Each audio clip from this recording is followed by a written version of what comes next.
Kids engineering കോളേജിലെ first year repeat students ആണ് ആദിത്യ, ഗോപിക, ഞങ്ങളുടെ പ്രൊജക്റ്റ് എന്ന് പറഞ്ഞിട്ടുണ്ടെങ്കിൽ smart energy meter to avoid load shedding and energy theft ആണ്. ഇതുകൾ ചെയ്യുന്ന 3 കാറ്റഗറി ആയിട്ടാണ്. First one smart energy metering, second one load shedding, third one energy theft. ഈ ലോഡ് ഷെഡിങ്ങിന്റെ ടൈമില് പവറിന്റെ ബേസിൽ 3 കാറ്റഗറി ആയി തിരിച്ചിട്ടുണ്ട്. ഫസ്റ്റ് കാറ്റഗറി എന്ന് പറയുന്നത് ഹൈ പവർ യൂസ് ചെയ്തിട്ടുള്ളത്, സെക്കൻഡ് കാറ്റഗറി മീഡിയം പവർ ആയിട്ട് യൂസ് ചെയ്തിട്ടുള്ളത്, തേർഡ് കാറ്റഗറി എന്ന് പറയുന്നത് ലോ പവർ ആയിട്ട് യൂസ് ചെയ്തിട്ടുള്ളത്. ഈ ലോഡ് ഷെഡിങ്ങിന്റെ സമയത്ത് നമ്മൾ ഫസ്റ്റ് കാറ്റഗറി ഓഫ് ആവും, സെക്കൻഡ് മീഡിയം പവർ ആയിട്ടുള്ളത് ഓഫ് ആവും, തേർഡ് ലോ പവർ ഓഫ് ആവും.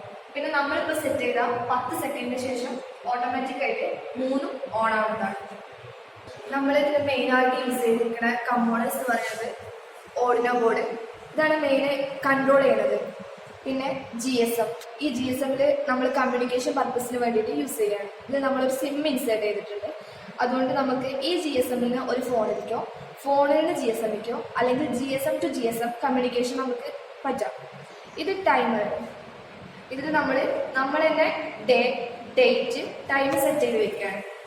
പിന്നെ ബസർ, ഇത് റിലേ സിസ്റ്റം. പിന്നെ നമ്മൾ 2 കറണ്ട് ട്രാൻസ്ഫോമർ യൂസ് ചെയ്യുന്നു. കറണ്ട് ട്രാൻസ്ഫോമർ നമ്മൾ വയറിന് അക്രോസ് ആയിട്ട് കൊടുക്കുമ്പോൾ ആ വയറിലൂടെ പോകുന്ന കറണ്ടിന്റെ വോൾട്ടേജ് മെഷർ ചെയ്യാൻ വേണ്ടിയിട്ടാണ് നമ്മൾ യൂസ് ചെയ്തിരിക്കുന്നത്. 2 കറണ്ട് ട്രാൻസ്ഫോമറാണ് യൂസ് ചെയ്യുന്നത്. ഒന്ന് പോസ്റ്റിന് വരുന്ന ലൈനും ഒന്ന് മീറ്ററിന് ഉള്ളിലേക്ക് പോണ ലൈനും. സാധാരണയായിട്ട് ഈ 2 ട്രാൻസ്ഫോമറിലുള്ള വോൾട്ടേജ് സെയിം ആയിട്ടാണ് ഉണ്ടാവാറുള്ളത്.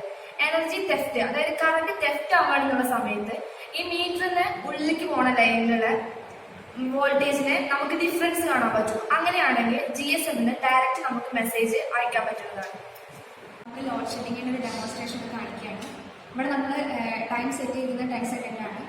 ഹൈ പവർ ആയിട്ടുള്ളത് ഫസ്റ്റ് ഓഫ് ആവും, second one medium power, third one low power, അങ്ങനെ ഓഫ് ആവും.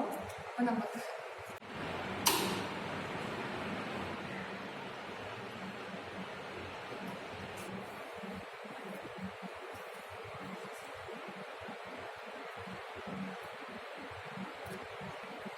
അപ്പോൾ നമ്മൾ സ്വിച്ച് ഓൺ ചെയ്തിട്ടുണ്ട്. അപ്പോൾ ഈ ബസറിന് ഈ ടൈം വരുന്ന സമയത്ത് ഓരോ കാറ്റഗറി ഓരോന്നിന് ശേഷം ഓഫ് ആവും.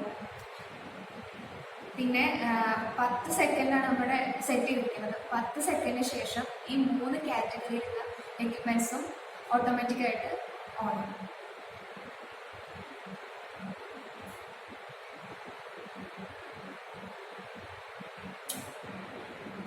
ഈ പവർ ഷെഡിങ്ങിന്റെ ഏറ്റവും വലിയ ആപ്ലിക്കേഷൻ എന്താണെന്ന് പറയുന്നത്, പൊതുവെ ലോഡ് ഷെഡിങ്ങിന്റെ ടൈമിൽ എല്ലാ എക്യുപ്മെന്റ്സും ഒരേ സമയം ഓഫ് ചെയ്യാണ് ചെയ്യുന്നത്. പക്ഷെ നമ്മളിവിടെ എന്താ ചെയ്യുന്നതെന്ന് വെച്ചിട്ടുണ്ടെങ്കിൽ നമ്മൾ ആദ്യം തന്നെ കാറ്റഗറി എടുത്തിട്ടുണ്ട്. High power, medium power, low power, അങ്ങനെ 3 കാറ്റഗറി. നമ്മൾ ആദ്യം ഹൈ പവറിലുള്ളത് കട്ട് ചെയ്ത് നോക്കും. എന്നിട്ട് പവർ താഴ്ന്നിട്ടില്ല എന്നുണ്ടെങ്കിൽ നമ്മൾ മീഡിയം പവറിലുള്ളത് കട്ട് ചെയ്യുന്നു. എന്നിട്ട് താഴ്ന്നിട്ടില്ലെങ്കിൽ മാത്രം നമ്മൾ ലോ പവർ കട്ട് ചെയ്യാണ് ചെയ്യുന്നത്. പക്ഷേ ചില വീടുകളിൽ സീരിയസ് ആയിട്ട് എന്തെങ്കിലും വല്ല പേഷ്യൻസ് ഉണ്ടെന്നുണ്ടെങ്കിൽ നമുക്ക് ഹൈ പവറിലുള്ള AC വേണ്ടി വരും. അങ്ങനെയാണെങ്കിൽ നമ്മൾ ജസ്റ്റ് ഒരു മെസ്സേജ് അയച്ചിട്ടുണ്ടെങ്കിൽ നമുക്ക് ആ ഹൈ പവറിലുള്ള AC പ്രവർത്തിപ്പിക്കാം. പക്ഷെ നമ്മൾ ഇപ്പം പേ ചെയ്യുന്നതിൻ്റെ 5 ഇരട്ടിയായിട്ട് നമ്മൾ പേ ചെയ്യേണ്ടി വരും. പക്ഷേ ചില ഏരിയ മൊത്തം ഈ 5 ഇരട്ടി പേ ചെയ്യാൻ കഴിയുന്നതായിരിക്കാം. പക്ഷെ നമ്മൾ അപ്പോൾ കമ്പൾസറി ആയിട്ട് നമ്മൾ ലോഡ് ഷെഡിങ് നടത്തുക തന്നെ ചെയ്യും. ഇതിൽ തന്നെ നമുക്ക് ഇനിയും ഒരുപാട് അഡീഷണൽ ഫീച്ചേഴ്സ് ചേർക്കാൻ കഴിയും. Thank you.